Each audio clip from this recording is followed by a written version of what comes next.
Alright, how's everybody doing? This is the Comic Samurai. I want to welcome you to my next video, and tonight we're going to be looking at my favorite comic books that pair well together. That's where I take two comic books that really display well as a duo. So let's go ahead and jump right in. First up we got is Captain America number 286 and 287. And this was kind of the reintroduction of that character Deathlock.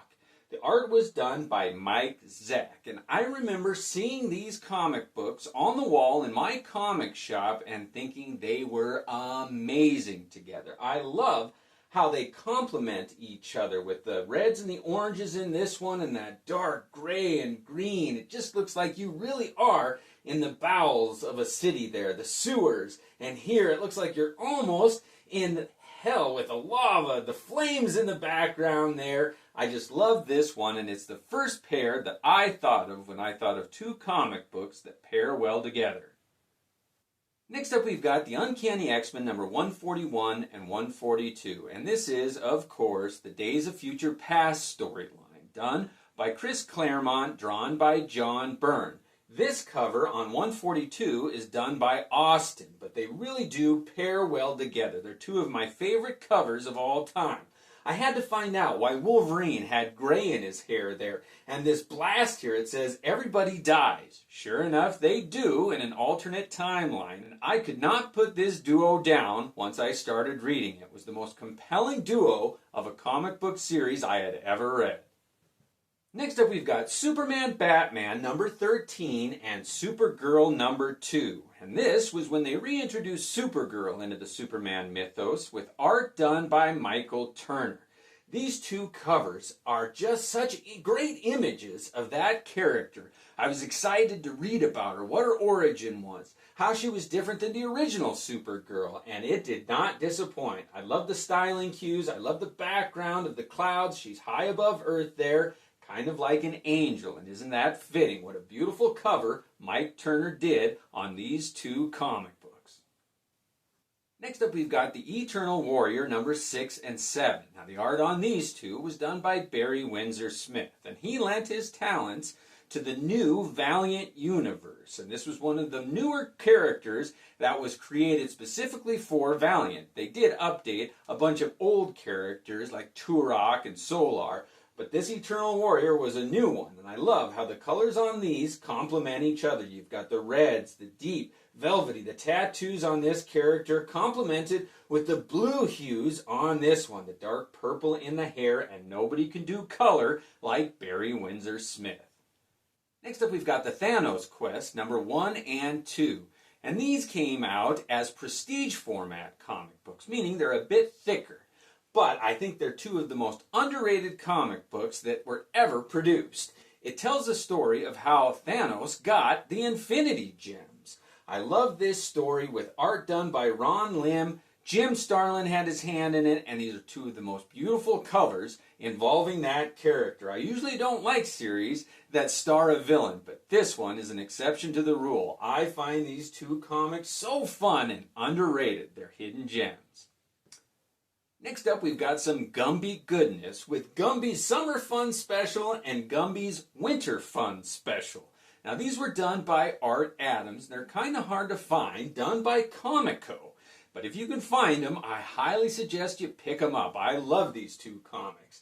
They've got wraparound covers here, and they're just done in such a style that you know it's Art Adams. The perspective, the colors, the action on it, only Arthur Adams can bring forth Gumby in a way that is compelling like this. I think these are two beautiful covers that complement each other very well. Next up we've got two of the most famous comic book covers that go well together in my opinion. Punisher War Journal number 6 and 7. This is the first time that Wolverine and Frank Castle met, and the two covers are iconic. I love this image of Wolverine with the Punisher's frontispiece on his claws there, and this one with that lighting, the red background, the blue water, the wash of color. These two just are a pair unlike any other two, and I really think they're a classic that have to be displayed together. Next up is the All-Star Squadron number 36 and 37. This is where Shazam, or Captain Marvel, meet Superman, and they duke it out here. I love these two images. Anytime those two superpowers meet, I love to see if they're going to go to battle heads or if they're going to team up together. But on this one, it really is a good showdown between those two, the Big Cheese and the Man of Steel, in this two-part series. And what beautiful covers, and what a fun duo to display together. Next up is Slash number 1 and 2, done by North Star Comics. Now these were drawn by J.O. Barr, and if he's not doing the Crow, this is my next favorite character that he did. Now the Crow uses heavy blacks, and on this one I think he experimented with color a little bit. This beautiful blue with that red foil in the title there, it's a beautiful cover with that evil character there. And this one, number 2, I think he did an even better job there. That blue in the trade dress there, the red hair, the yellow background, it looks like veins coming out. That skull on a pike there. These really are some gothic, horror, grunge, acid rock covers done as only J.O. Barr can do, and I love them displayed as a pair. Next up, we've got the Fantastic Four, number 320, and the Incredible Hulk, number 350. These two feature a battle between the Spiky Thing and the Gray Hulk, Mr. Fix-It. And I couldn't wait to see those two going head-to-head. It was kind of orchestrated by Doom. You'll see him hovering above them there, and in the background here. I just think that this is one of the greatest battles in comic book history when those two went head-to-head. The strongest version of the Thing and the smartest version of the Hulk. It was a great battle, and these two covers just explode off the wall when they're displayed together. Next up, we've got Deathmate Prologue, the regular edition here with the chrome foil, and then you've got this gold edition here. And this just takes me back to a certain time in the 90s when Valiant was at its peak. And I couldn't wait to see Image Comics teaming up with Valiant, the two powerhouses, the new kids on the block, meeting each other in this comic book here. It was so exciting. If you weren't there, it's hard to capture the energy that those artists and creators brought. Jim Lee on this cover here brought the thunder, and I really thought that this gold foil was a beautiful addition of that comic book. I love displaying those two together as a sign of the times in the mid-90s. Next up, we've got Vengeance of Vampirella number 1. We've got the red foil edition here and the blue foil edition next to it there. And I love when there's similar covers that have just enough difference that they display well together and complement each other here. I love that image of Vampirella getting splashed with the blood there on this one, and you don't know what that blue is supposed to be, but I love those displayed next to each other. It's kind of like 3D glasses. You've got a red and a blue lens there, and it just pops off the wall when they're displayed next to each other. Next up, we've got Thor number 365 and 366, and I love covers that pay homage to one another. And in this one, you've got this great dynamic pose of Thor, and it's reflected by Walter Simonson, the artist, in this throg here. When Thor got turned into a frog by Loki, they called it throg. And I just love that. And you've got these little thumbnails here with meow meow displayed in the corner there. Walter Simonson created an iconic pose here, an iconic image. And I love these two covers. The sense of humor there, where it's Thor turned into a frog as only Walter Simonson can do. Next up, we've got the Uncanny X-Men number 109 and Alpha Flight number 17. Now, the interiors of this one were done by John Byrne, but Dave Cockrum did the cover. This is the first time that we saw Alpha Flight interact with the X-Men. I love that image there, and it's just a shame that John Byrne didn't get a chance to do the cover. However, he did get his chance in this Alpha Flight number 17. Kind of retells the same story from a different perspective. But Byrne got his chance to flex his muscles here and show his interpretation of that image on the cover. And those two are just similar enough and yet different enough that they display as a duo unlike any other two. And this is the funnest example of two comic books that I love to display together.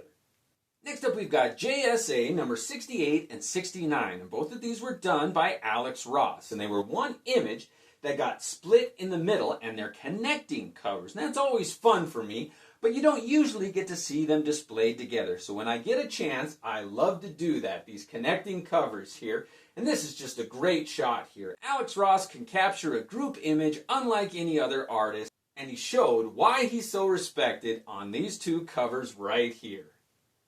Next up, we've got Batman number 477 and 478. And these are two of the strangest covers I have ever seen on a comic book cover.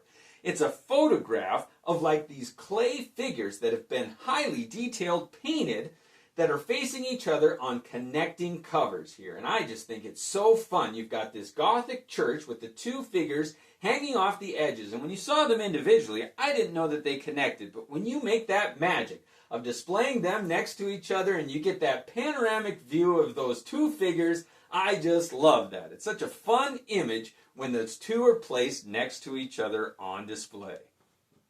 Alright, I always save the best for last, and you probably knew it was coming, but The Amazing Spider-Man number 300 and 301 are my two all-time favorite comic book covers to display next to each other. Todd McFarlane created one of the most iconic covers in issue number 300, and he only upped the ante with number 301, paying homage to his own cover there. And it's been done since then 1,000 times. Other artists have done their interpretation of this image, but this is the OG, the original here, and I love displaying those two next to each other. I really do think that the white background on 301 with his red and blue suit just complements this one so well. The spaghetti webbing on both of them. Even in the thumbnail, in the corner there, it swapped his image there. And it's just fun to display those two next to each other. Well, I hope you enjoyed seeing my collection of the duos that I like to display together. Let me know what your favorite two comic books are that you love putting next to each other on display for the world to see. Thanks again, and have a great night.